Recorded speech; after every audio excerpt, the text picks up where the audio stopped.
오늘은 변화를 시작하라 라는 제목으로 말씀 같이 나누도록 하겠습니다. 오늘 본문 말씀은 신명기 6장 4절에서 9절 말씀입니다. 우리 친구들 한 목소리로 같이 읽겠습니다. 이스라엘아 들으라. 우리 하나님 여호와는 오직 유일한 여호와시니 너는 마음을 다하고 뜻을 다하고 힘을 다하여 내 하나님 여호와를 사랑하라.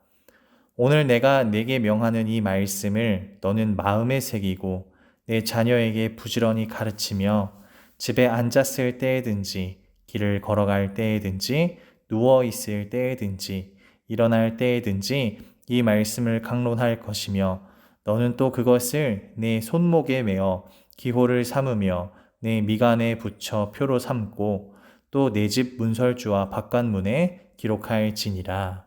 아멘. 우리 동성교회 어린이 친구들 너무 반가워요. 요즘 5월에 개학을 한다는 소식이 들려오고 있습니다. 목사님도 기쁘지만 우리 친구들이 제일 기뻐할 것 같아요. 자연스럽게 시간이 지남에 따라 또 자연스럽게 새 학년이 되고 새 학기가 되었지만 우리의 마음이 변하지 않으면 새로운 것들이 아무 소용이 없다는 거 우리 친구들 잘 알고 있죠? 하나님 앞에서 새로운 마음으로 변화되어 새 학년 새 학기를 시작하는 우리 친구들이 되었으면 좋겠어요. 여러분, 소귀의 경읽기라는 속담을 잘 알죠? 아무리 가르치고 알려주어도 알아듣지 못하거나 효과가 없는 경우에 쓰는 속담입니다. 우리들의 모습이 이런 모습이지는 않나요?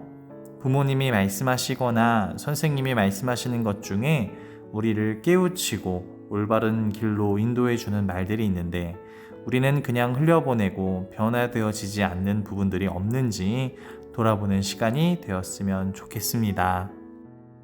우리가 한동안 쭉 배웠듯이 이스라엘 백성들은 430년간 애굽이라는 나라의 노예 생활에 익숙해 있던 사람들이었습니다.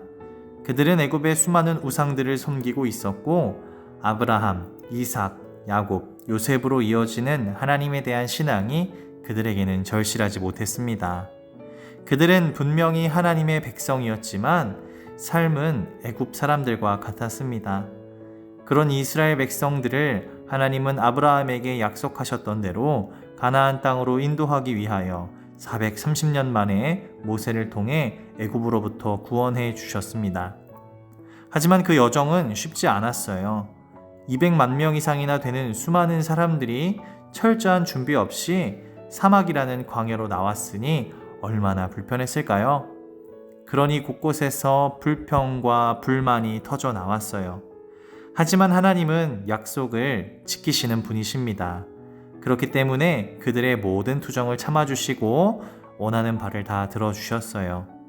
그렇게 그들을 인도하여 모세와 처음 만나셨던 시내산에 도착해서 하나님은 이스라엘 백성과 시내산 언약을 맺으셨어요. 그때 하나님은 이스라엘 백성들에게 이렇게 말씀하셨습니다. 나는 너를 애굽 땅 종되었던 집에서 인도하여낸 내 하나님 여호와니라.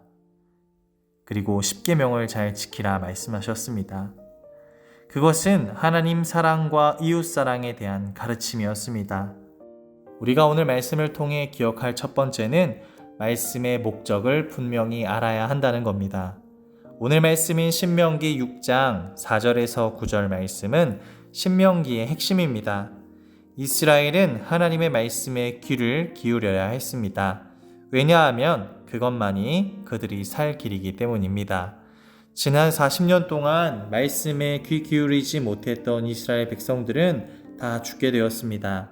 이제 가나안 땅을 목전에 두고 있는 그들의 자녀들은 부모의 실패를 보면서 반드시 배워야만 했습니다.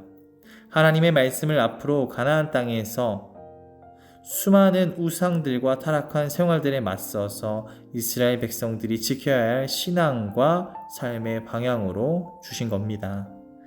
그들의 주인 되신 여호와 하나님과의 관계를 끊임없이 확인하는 것으로 기준으로 주신 말씀입니다.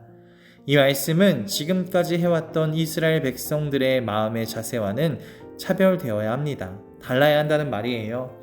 5절에서 너는 마음을 다하고 뜻을 다하고 힘을 다하여 내 하나님 여호와를 사랑하라 이렇게 말씀하셨습니다. 다하라는 말이 3번이나 반복되었습니다. 그렇기에 복잡하게 말씀하시는 것처럼 보이지만 사실 이 명령은, 이 목적은 단순합니다. 하나님 사랑하는 것에 우리의 모든 것을 다 드리라는 말씀입니다. 무조건 하나님을 사랑하라는 말씀이에요.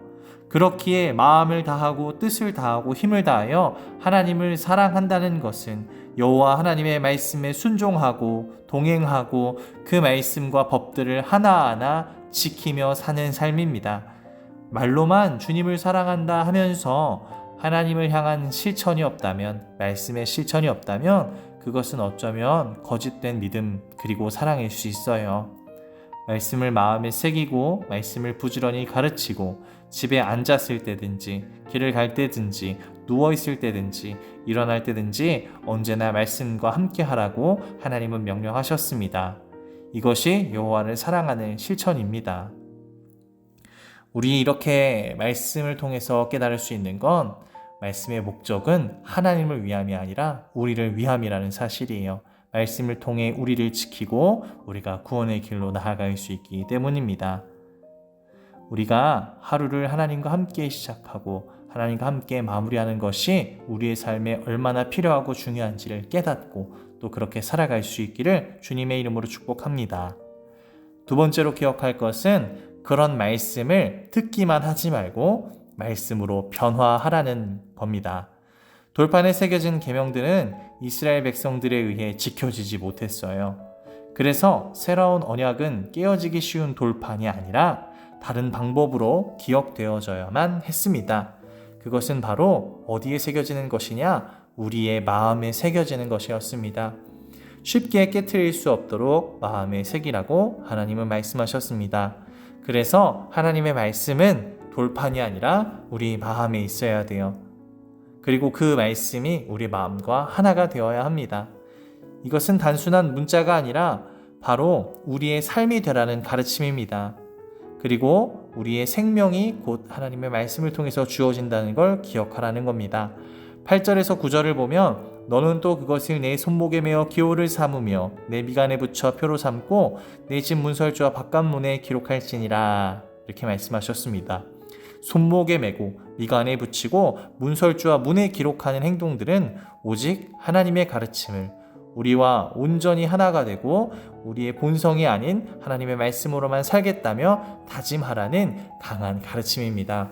우리 친구들이 하나님의 말씀을 어디든 볼 수 있도록 여러분의 성경책을 책상 위에, 침대 위에, 또 화장실에, 또 거실에, 소파 위에 두면서 어디에서든 하나님의 말씀을 보고 들을 수 있는 그러한 변화하는 우리 동성교회 어린이 친구들이 될 수 있었으면 좋겠습니다.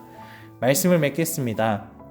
사랑하는 우리 친구들, 이제 우리는 우리 하나님 여호와는 오직 유일한 여호와시니 너는 마음을 다하고 뜻을 다하고 힘을 다하여 내 하나님 여호와를 사랑하라. 아멘. 이 말씀을 우리의 마음에 새기고 또 우리 몸에 지니며 매 순간 하나님 말씀 앞에서 기쁨으로 지키기를 원하는 친구들이 되기를 주님의 이름으로 축복합니다.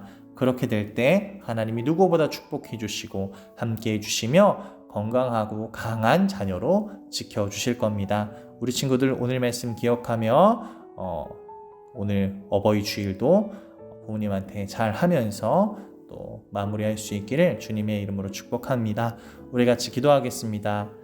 하나님 감사합니다. 오늘 신명기 6장 말씀을 통해서 우리가 마음에 새겨야 할 것이 무엇인지 깨닫게 하여 주시옵소서. 세상에 그러한 유혹하는 것들이 아니라 악한 생각들이 아니라 하나님의 말씀을 우리의 마음에 새기게 하여 주시옵시고 그 말씀을 실천하며 하나님의 말씀을 우리 삶으로 살아가는 동성교회 어린이 친구들이 될 수 있도록 인도해 주세요. 하나님, 말씀의 목적은 하나님을 위함이 아니라 하나님이 사랑하신 우리를 위함입니다. 우리를 위해 주신 그 말씀들 잘 기억하며 기쁨으로 지키게 하여 주시옵소서. 어버이 주일입니다. 우리 지난주 어린이 주일로 선물도 받았지만 또 감사하는 마음으로 부모님께 효도하고 또 사랑하고 길러주셔서 감사하다는 말 꼭 전할 수 있는 또 우리 친구들이 되고 하나님의 말씀의 가르침대로 부모님을 공경하는 우리 친구들이 될 수 있도록 인도해 주시옵소서.